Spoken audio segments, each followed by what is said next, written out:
আচ্ছা, আমি যদি বলি কেকটা বানাতে আমি কোনো রকম ময়দা বা চিনি ইউজ করিনি, তোমরা কি বিশ্বাস করবে? দেখো কি কি দিয়ে বানিয়েছি।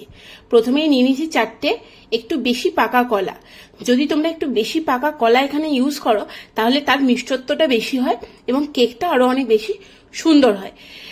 কেকের মধ্যে এই কলার স্বাদটা আরো বেশি ভালোভাবে পাওয়া যায়। তারপর আমি নিয়েছি 1.5 কাপ মতো আটা। ড্রাই ইনগ্রিডিয়েন্টস এর মধ্যে নিয়েছি আমন্ডস কুচি, এটা জায়ফলের গুঁড়ো, আখরোট, কাজু, এটা হচ্ছে বেকিং পাউডার আর বেকিং সোডা, একটুখানি নুন আর কালো কিশমিশ। আর কি কি নিয়েছি?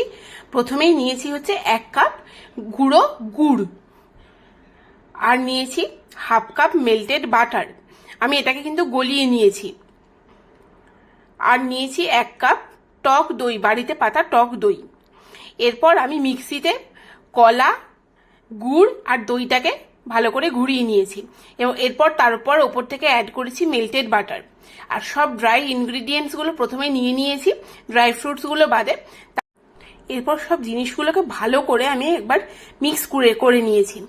মিক্স করা হয়ে গেলে যে ওয়েট ইনগ্রিডিয়েন্টসগুলো ছিল সেগুলো ড্রাই ইনগ্রিডিয়েন্টসের মধ্যে দিয়ে ভালো করে মিশিয়ে নিয়েছি। এই মেশানোর কাজটা একটু ভালো করে সময় নিয়ে করতে হবে। যে কলাগুলো একটু বেশি পেকে যাওয়ার জন্য বাড়ির কেউ খেতে চায় না, সেইগুলোর এরকম সুন্দর একটা কেক বানিয়ে আপনি বাড়িতে রেখে দিতে পারেন। সময়ে অসময়ে বা বাচ্চাদের স্ন্যাক্স হিসেবে অত্যন্ত উপকারী। আর এর মধ্যে ময়দা বা চিনি নেই সেহেতু এটা অনেকটা পরিমাণেই হেলদি। এরপর ওই মিশ্রণটার মধ্যে আমি ড্রাই ফ্রুটসগুলো অ্যাড করে দিলাম।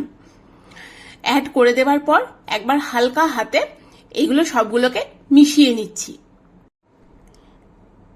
এই কেকটা আপনারা যেমন বানাতে পারেন, গ্যাসেও বানাতে পারেন। গ্যাসে বানালে প্রথমে একটা পাত্র নিয়ে পরে একটু নুন গরম করে নেবেন, তার উপরে পাত্রটা রাখবেন। আমি আজকে মাইক্রোওভেনে বানাচ্ছি, তার জন্য আমার কেক টিনটাকে প্রথমে একটু মেল্টেড বাটার দিয়ে ব্রাশ করে নিলাম। ব্রাশ করে নেবার পর একটুখানি শুকনো আটা ছড়িয়ে দিয়ে পরে আমি সেটাকে ভালো করে নাড়িয়ে পরে ফেলে দিলাম, কারণ এর ফলে কি হবে, কেকটা ভালোভাবে পরিষ্কারভাবে উঠে আসবে।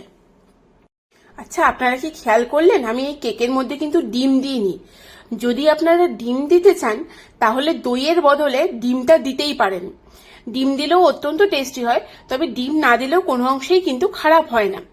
এরপর আমি পুরো ব্যাটারটাকে ঢেলে নিয়ে পরে একটু ওপর থেকে ড্রাই ফ্রুটসগুলো ওপর থেকে একটু ছড়িয়ে দিয়েছি, যার ফলে কেকটা দেখতে একটু সুন্দর হবে।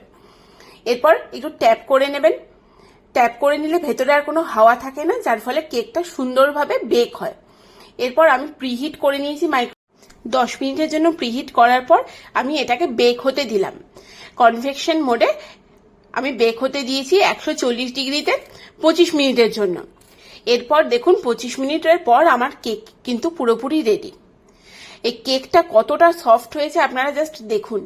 আমি একটু ভেঙে পরে দেখিয়েছি, কিন্তু একটা কথা বলবো, অবশ্যই ঠান্ডা হবার পরেই কিন্তু কেকটাকে কাটবেন।